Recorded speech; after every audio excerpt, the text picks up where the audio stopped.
ఇకపై తెలంగాణలో దుబారా నిల్ సంక్షేమం ఫుల్ అని శాసనసభ సాక్షిగా తెలిపారు మంత్రి భట్టి విక్రమార్క.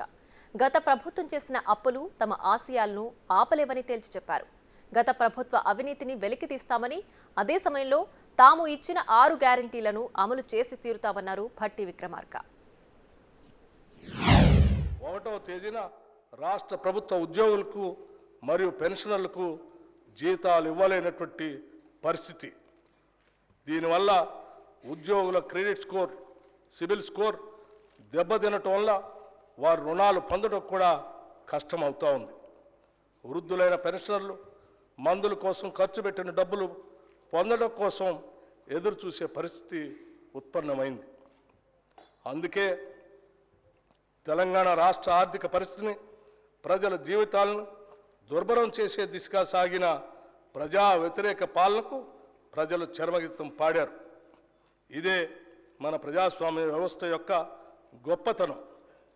దివాళా తీసిన రాష్ట్ర ఆర్థిక పరిస్థితిని మెరుగుపరచడానికి ఇప్పటికే దుబారా ఖర్చులు తగ్గించాం.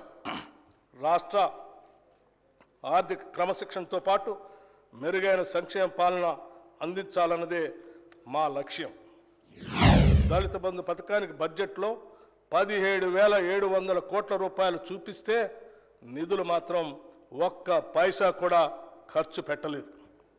అంతేకాకుండా 2021-22 సంవత్సరానికి క్యాగ్ లెక్కల ప్రకారం షెడ్యూల్డ్ కులాల అభివృద్ధికి డిమాండ్లో 4,874 కోట్ల రూపాయలు నిధులు ఖర్చు చేయలేదు.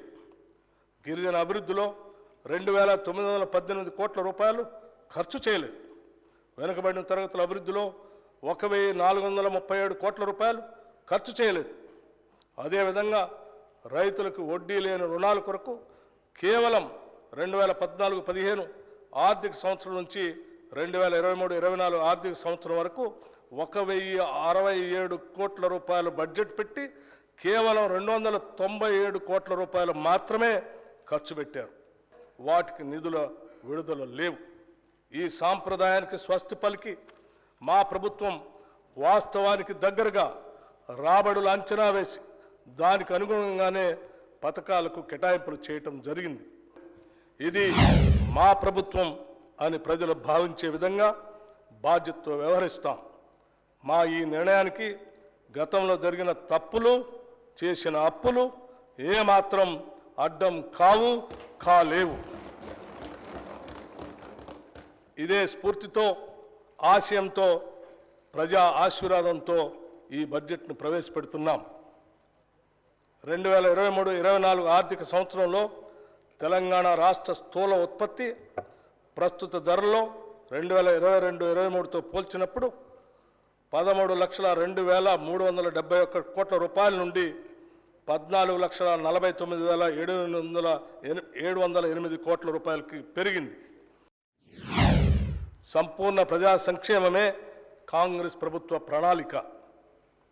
అందుకే 6 హామీలు ప్రజల ముందు ఉంచి వారి ఆమోదంతో ఈ శాసనసభ వేదిక ద్వారా వాటిని అమలు చేసేందుకు మా ప్రణాళికను మీ ముందు ఉంచుతున్నాం. హామీ ఇచ్చిన 6 గ్యారంటీల్లో 2 గ్యారంటీలు మేము బాధ్యతలు స్వీకరించిన 48 గంటల్లోనే ప్రారంభించి కాంగ్రెస్ ప్రభుత్వ చిత్తశుద్ధిని నిరూపించుకున్నాం. 6 హామీల అమలుకై అర్హులైన లబ్ధిదారుల నుండి దరఖాస్తులు స్వీకరించడం కోసం ప్రత్యేకంగా డిసెంబర్ 28 నుండి జనవరి 6 వరకు గ్రామాల్లో మరియు వార్డుల్లో సభలు ఏర్పాటు చేయడం జరిగింది.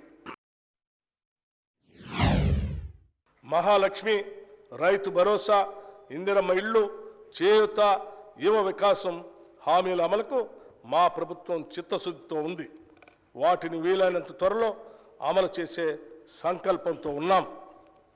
ఈ బడ్జెట్లో ఈ పథకాల అమలుకి 53,196 కోట్ల రూపాయలు ప్రతిపాదించడం జరిగింది. ఈ కేటాయింపు ఒక ప్రాథమిక అంచనా ప్రకారం మాత్రమే చేయటం జరిగింది. హామీలకు సంబంధించిన విధి విధానాలను రూపొందించే పని ఇంకా కొనసాగుతున్నందున అది పూర్తయిన వెంటనే అమలుకు అవసరమైన పూర్తి నిధులు కేటాయిస్తాం. ఎన్నికల ప్రణాళికలో చెప్పిన ప్రతి హామీని నెరవేర్చేందుకు కృతనిశ్చయంతో ఉన్నాం.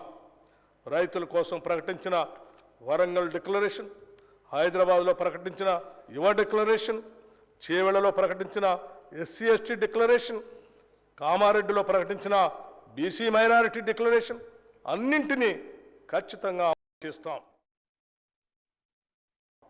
గ్రామీణ ప్రాంతాలలో సురక్షిత తాగునీరు ఇప్పటికీ పూర్తిగా అందుబాటులో లేదు. 35,752 కోట్ల రూపాయలు ఖర్చు చేసి మిషన్ భగీరథ పూర్తి చేశామని గత ప్రభుత్వం గొప్పలు చెప్పింది. వాస్తవానికి ఇన్ని వేల కోట్లు ఖర్చు చేసినా ఈనాటికి రాష్ట్రంలో సురక్షిత మంచినీరు లేని గ్రామాలు ఎన్నో ఉన్నాయి. కేంద్ర జల మంత్రిత్వ శాఖ కూడా అప్పటి రాష్ట్ర ప్రభుత్వం తెలంగాణలో 100% ఇళ్లకు సురక్షిత మంచినీరు అందుతుందని చెప్పడాన్ని తప్పుబట్టింది. ఈ విషయంలో అప్పటి రాష్ట్ర ప్రభుత్వం తప్పుడు నివేదికలు ఇవ్వటం వల్ల కేంద్ర జల మంత్రిత్వ శాఖ మన రాష్ట్రానికి హక్కుగా రావాల్సిన నిధులు కూడా ఇవ్వలేదు. కేవలం కాంట్రాక్టులు మాత్రమే ఈ కార్యక్రమం ద్వారా లాభపడ్డారు. ఈ కారణంగా గ్రామీణ పేదలు సురక్షిత మంచినీటి కోసం ఇంకా ఇబ్బంది పడుతూనే ఉన్నారు. మిషన్ భగీరథ కార్యక్రమాన్ని ఇప్పటికైనా ప్రక్షాళన చేయకపోతే ఎంతో ప్రజాధనం వృధా అయ్యే ప్రమాదం ఉందని మీకు తెలియజేస్తున్నాం. అందుకే ఈ దిశగా దిద్దుబాటు చర్యలు ప్రారంభించాం. నీటిపారుదల రంగ నిపుణుల సూచనలు పట్టించుకోకుండా, మేధావుల సలహాలు పాటించకుండా కేవలం మనకు తెలిసిందే వేదం అన్న రీతిలో గత ప్రభుత్వం వ్యవహరించిందనటంలో సందేహం లేదు. ఏదైనా రాష్ట్రం నీటిపారుదల రంగంపై విశేష శ్రద్ధ చూపిస్తే అద్భుతాలు సాధించడానికి 10 ఏళ్ల కాలం సరిపోతుంది. అయితే ఈ దశాబ్ద కాలంలో అనుసరించిన ఒంటెద్దు పోకడ సాగునీటి రంగాన్ని, ఆర్థిక రంగాన్ని అతలాకుతలం చేసింది. కాంట్రాక్టుల కోసం ప్రాజెక్టులు నిర్మించే విధానం తెలంగాణకు శాపంగా మారింది. లక్షల కోట్ల రూపాయల ఖర్చులో అవినీతి ఎంతో తేల్చాల్సిన బాధ్యత మాపై పడింది. అందుకే కాళేశ్వరం ప్రాజెక్టులోని మేడిగడ్డ, అన్నారం, సుందిళ్ల బ్యారేజీల నిర్మాణంలో జరిగిన నాణ్యతా లోపం, అవినీతి కార్యక్రమాలు, అనాలోచిత విధానాలు, అవకతవకలపై విచారణ జరిపిస్తామని మేము ప్రజలకి మాటిచ్చాం. ఆ మాట నిలబెట్టుకునే దిశగా కార్యాచరణ ఉంటుంది. ప్రభుత్వం ఇప్పటికే ప్రకటించిన విధంగా ఇక నుంచి నంది అవార్డుని గద్దర్ అవార్డు పేరుతో చిత్ర మరియు టీవీ కళాకారులకి అందజేయబోతున్నాం. ప్రజా యుద్ధ నౌక గద్దర్ అన్నకు ఇది మేమిచ్చే నివాళి. గద్దర్ అన్నను గౌరవించుకోవటం అంటే తెలంగాణ సంస్కృతిని, ప్రగతిశీల భావజాలంతో సమాజాన్ని చైతన్యపరిచే ప్రజా కవులని, ప్రజా గాయకుల్ని గౌరవించుకోవటమే. అందుకే ఇక నుంచి గద్దర్ అవార్డులు తెలంగాణ కళాకారుల కీర్తి పతాకను ప్రపంచానికి చాటి చెప్తాయి.